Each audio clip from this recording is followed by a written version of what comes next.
अगर आप सभी टीचिंग जॉब की प्रिपरेशन कर रहे हैं तो ये वीडियो आपके लिए बहुत ज़्यादा यूज़फुल होने वाली है, क्योंकि इसमें असेसमेंट एंड इवैल्यूएशन पे हम टोटल 20 एमसीक्यू क्वेश्चंस देखेंगे, जिससे आपका जो ये टॉपिक है अच्छे से क्लियर हो सके।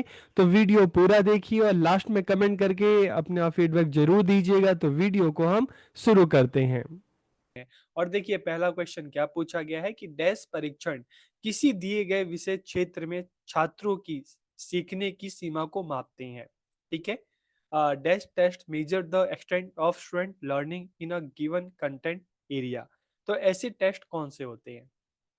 अचीवमेंट टेस्ट होता है, एप्टीट्यूड टेस्ट होता है, डायग्नोस्टिक टेस्ट होता है या रेडनेस टेस्ट होता है, जिसको अचीवमेंट टेस्ट को उपलब्धि परीक्षण कहेंगे, एप्टीट्यूड को योग्यता परीक्षण कहेंगे, डायग्नोस्टिक को निदान परीक्षण कहेंगे और रेडीनेस को तत्परता परीक्षण कहेंगे। तो डैश परीक्षण किसी दिए गए विषय क्षेत्र में छात्रों की विद्यार्थियों की सीखने की सीमा को मापते हैं कि एक निश्चित समय में बच्चे ने कितना सीखा है किसी पर्टिकुलर सब्जेक्ट में। ठीक है, मतलब क्षेत्र मतलब किसी पर्टिकुलर एरिया में, किसी पर्टिकुलर सब्जेक्ट में, विषय में। तो इस तरह के टेस्ट को हम क्या कहते हैं? अचीवमेंट टेस्ट कहते हैं, एप्टीट्यूड टेस्ट कहते हैं, डायग्नोस्टिक टेस्ट कहते हैं या रेडीनेस टेस्ट कहते हैं। क्या आंसर है? ए, बी, सी या डी? तो इसका जो राइट आंसर होगा ए, अचीवमेंट टेस्ट, उपलब्धि परीक्षण की किसी भी सब्जेक्ट में, किसी भी विषय में बच्चे ने कितना सीखा है, उसकी अचीवमेंट क्या रही है। ठीक है, तो उसको मापने के लिए जो टेस्ट किया जाता है उसे हम क्या कहते हैं? अचीवमेंट टेस्ट या उपलब्धि परीक्षण। ठीक है। Next question.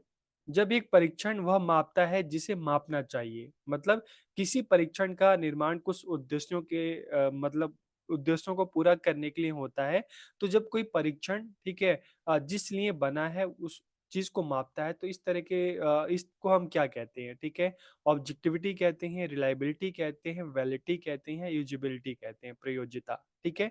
When a test measure what it is supposed to measure. Example के लिए मान लो, अगर 10th क्लास का अगर एसएसटी का पेपर है, सोशल साइंस का पेपर है, ठीक है, तो सोशल साइंस अगर मान लो पेपर आया है, तो क्या नापेगा कि उस पेपर में कि बच्चे की हिस्ट्री में कितनी नॉलेज है, बच्चे की सिविक्स में कितनी नॉलेज है, बच्चे की इकोनॉमिक्स में कितनी नॉलेज है, बच्चों की ज्योग्राफी में कितनी नॉलेज है। तो कोई टेस्ट जिस लिए बना है वही चीज मापता है, तो उसको हम क्या कहेंगे?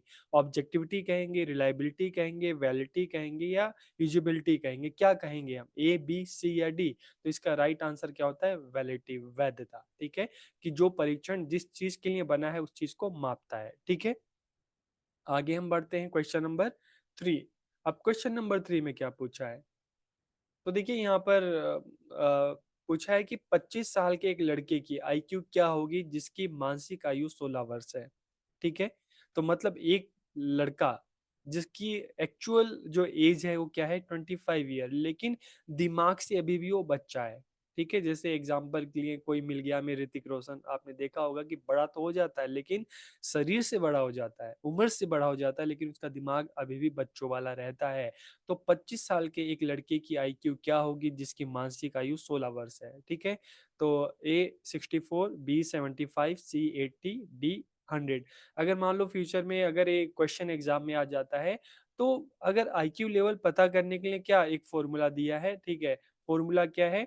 एम ए, ठीक है, I Q is equal to M A oblique में आप सी ए, ठीक है, इंटू 100। ठीक है, तो एम ए का मतलब मेंटल एज और सी ए का मतलब क्रोनोलॉजिकल एज, मतलब जो फिजिकल एज है, जो एक्चुअल एज है। ठीक है, और इंटू 100 कर देते हैं। तो यहाँ पर जब हम देखते हैं कि अगर हम मेंटल एज की बात करते हैं, मानसिक आयु की बात करते हैं, तो कितना है? 16 है। ठीक है, 16 है।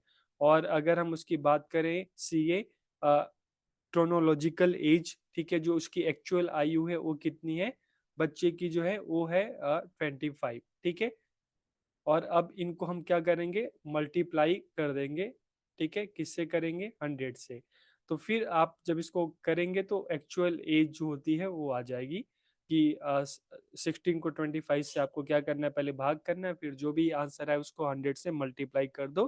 तो यहाँ पर राइट आंसर क्या आएगा? 64 आएगा। ठीक है, तो फ्यूचर में जब भी इस तरह का कोई क्वेश्चन आए कि आईक्यू पता करनी हो, तो मेंटल एज, ठीक है, मतलब मानसिक आयु क्या है, दिमाग से बच्चा कितने साल का है। ठीक है, कुछ बच्चे ऐसे भी होते हैं जो 10 साल के, 12 साल के, लेकिन दिमाग से काफी तेज होते हैं। ठीक है, तो उनकी ज़्यादा होती है। और यहाँ पर एग्जाम्पल दे रखा कि 25 साल का लड़का है, मतलब उसकी जो क्रोनोलॉजिकल एज है, एक्चुअल जो एज है वो कितनी है उसकी 25 साल, लेकिन दिमाग से कितना है 16 साल का है। ठीक है, तो इस तरह से फॉर्मूला आप याद कर लेना। ओके, आगे हम बढ़ते हैं। Question number 4। तो क्वेश्चन नंबर 4 में क्या पूछा है, द कंसेप्ट ऑफ SUPW, जिसको शॉर्ट में सुपा भी बोलते थे। ठीक है, तो the concept of SUPW was, ठीक है, किसके द्वारा मतलब इस अवधारणा को दिया गया है। SUPW की अवधारणा को डैश के द्वारा स्पष्ट किया गया था, किसके द्वारा किया गया था। ए अगर ऑप्शन की बात करें, आदि सेसिया समिति। बी की बात करें, ईश्वर भाई पटेल समीक्षा समिति। सी की बात करें, राम मूर्ति समिति।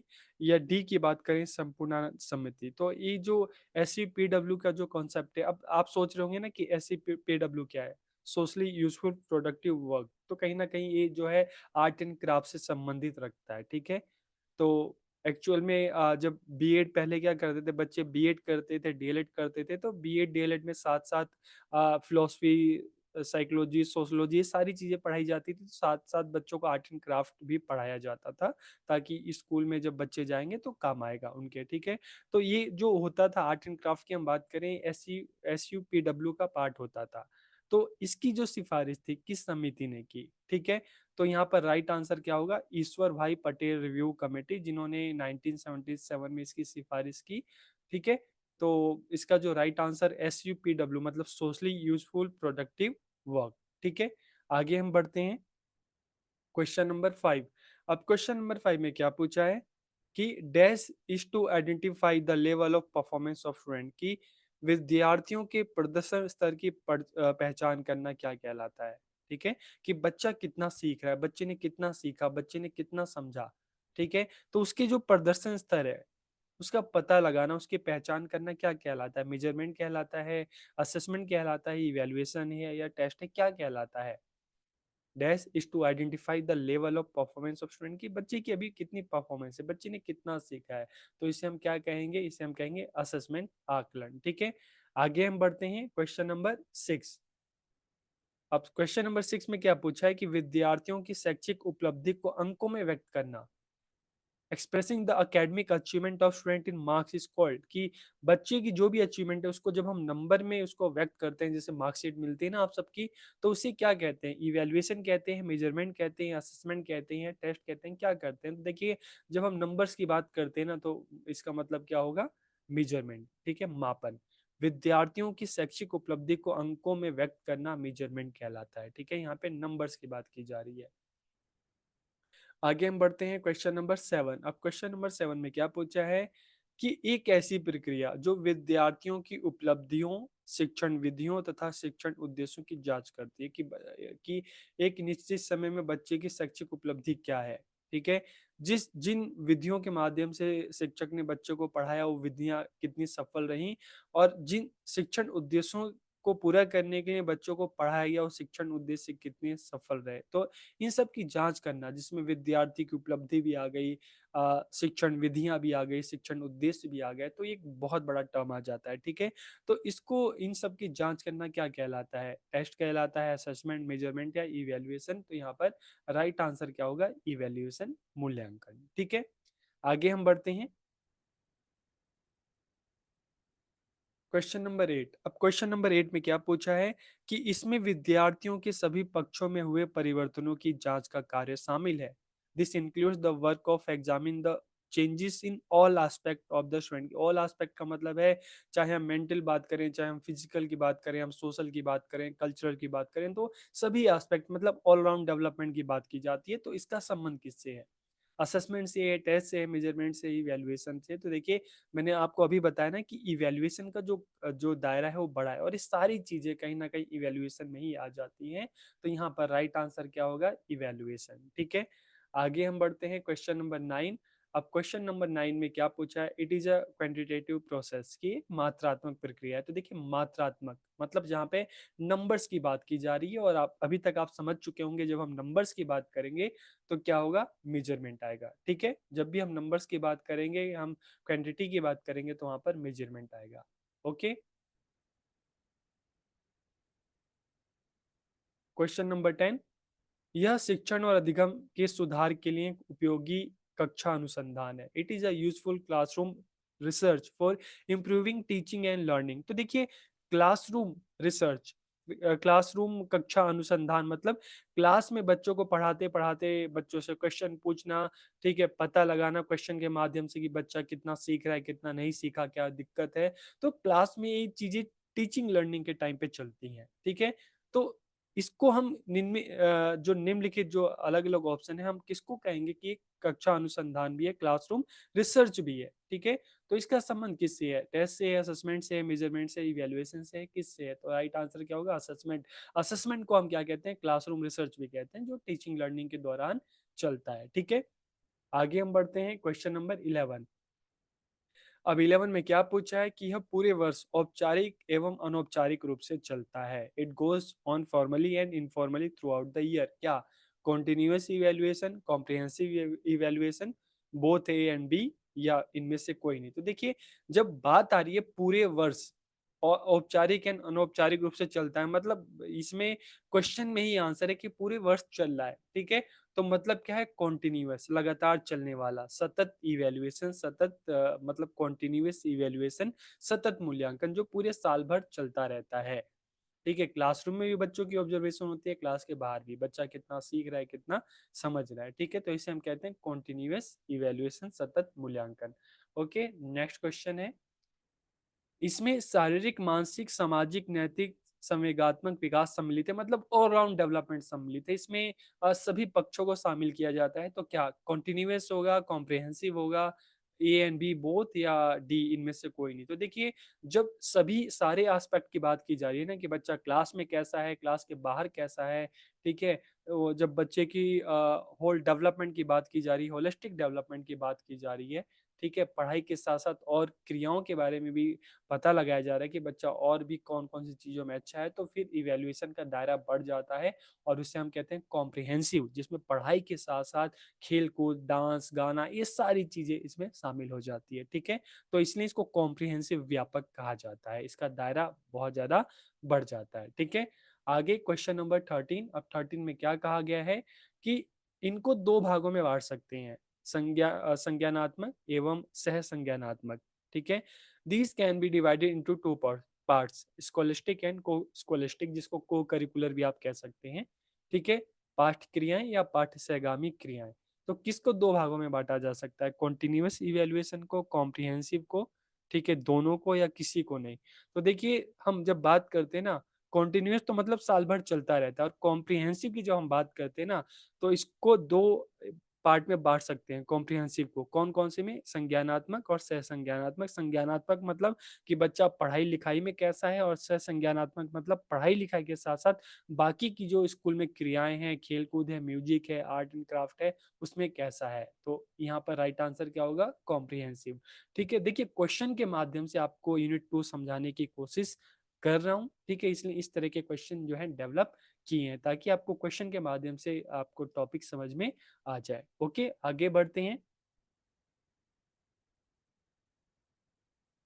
इन परीक्षाओं की सहायता से विद्यालय में पढ़ाई जाने वाले विषयों और सिखाई जाने वाली कुशलताओं में विद्यार्थियों की उपलब्धि का पता चलता है।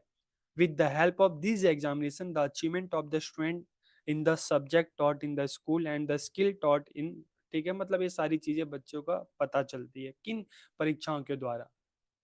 Aptitude test, diagnostic test, achievement test, या रेडीनेस टेस्ट? क्या आंसर होगा इसका? एप्टीट्यूड होगा, डायग्नोस्टिक होगा, अचीवमेंट होगा, या रेडीनेस होगा? क्या होगा? तो देखिए, यहाँ पर भी आंसर क्या होगा?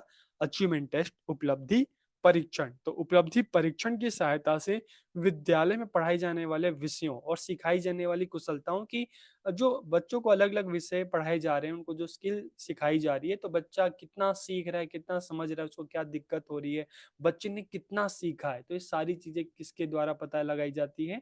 अचीवमेंट टेस्ट, उपलब्धि परीक्षण के द्वारा, ठीक है। आगे हम बढ़ते हैं question number 15। With the help of these examination, the ability of student in a particular field can be detected, कि इन परीक्षाओं की सहायता से किसी क्षेत्र विशेष में विद्यार्थियों की योग्यता का पता लगाया जाता है। ठीक है, मतलब ऐसी परीक्षाएं जो विद्यार्थी की योग्यताओं का पता लगाती है, मतलब कौन सा स्टूडेंट आर्ट एंड क्राफ्ट में अच्छा है, कौन सा स्टूडेंट ऐसा है जो मैथ्स में अच्छा है, कौन सा लैंग्वेज में अच्छा है, कौन स्पोर्ट्स में अच्छा है, कौन म्यूजिक में अच्छा है, कौन डांस में अच्छा है।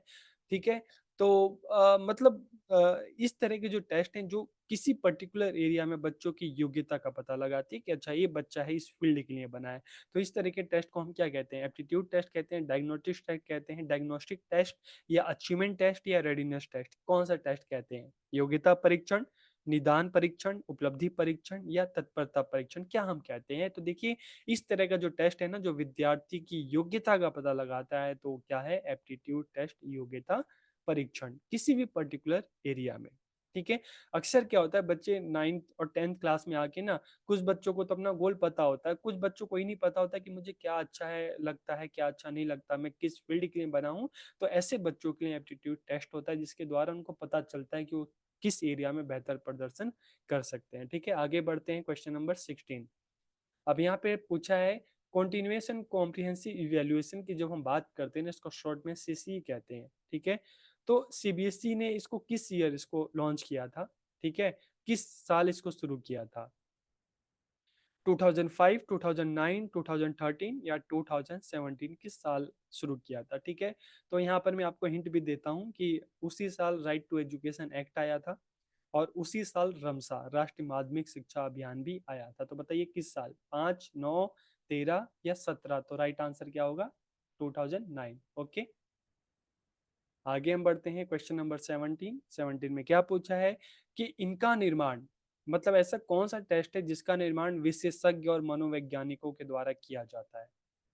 कौन सा टेस्ट है जिसका निर्माण जो एक्सपर्ट्स हैं, जो साइकोलॉजिस्ट हैं, करते हैं? ठीक है, और इस तरह के टेस्ट के अगर मैं एग्जांपल दूं, ठीक है, तो इस तरह का टेस्ट जैसे सी टेट हो गया, बोर्ड के एग्जाम हो गए, और इसके अलावा आप जो अभी एग्जाम देने जा रहे हैं, ठीक है, तो वो सब इसके एग्जाम्पल हैं जिसका निर्माण एक्सपर्ट्स के द्वारा किया जाता है। Class test, weekly test, standardize test या टीचर मेड टेस्ट, तो कौन सा टेस्ट है जिसका निर्माण विशेषज्ञ या मनोवैज्ञानिक करते हैं? तो देखिए विशेषज्ञ और मनोवैज्ञानिक। ठीक है, तो इसका राइट आंसर क्या होगा? Standardize test. ठीक है, इसको हिंदी में हम परमापित या मानकीकृत परीक्षण भी कहते हैं।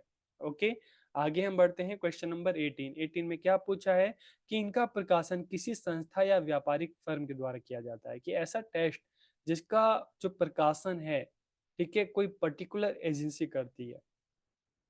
जिस कॉलेज में या स्कूल में बच्चा पढ़ता है वो कॉलेज और या स्कूल वाले नहीं करते, कोई पर्टिकुलर फर्म करती है, कोई पर्टिकुलर एजेंसी करती है। ठीक है, ऐसे टेस्ट बाहर से बनकर आते हैं। तो ऐसे कौन से टेस्ट होते हैं?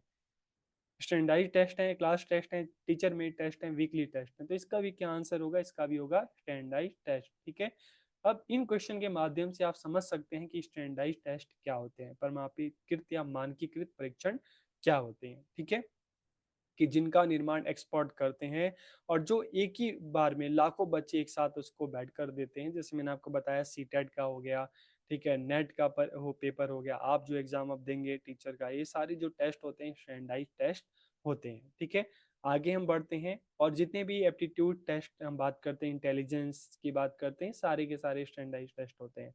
आगे अगर हम बात करें, क्वेश्चन नंबर 19। 19 में क्या पूछा है? निम्न में से किस परीक्षण को विश्वसनीय नहीं माना जा सकता? Class test, standardize test, weekly test या DANC? तो अब जाहिर सी बात है, जब हमें स्टैंडर्डाइज टेस्ट के बारे में, इसके कंसेप्ट के बारे में पता चल गया कि इसका निर्माण एक्सपर्ट करते हैं, ठीक है, तो जब एक्सपर्ट करते हैं तो भाई इसको तो हम कहेंगे कि भाई नहीं, ये तो विश्वसनीय है।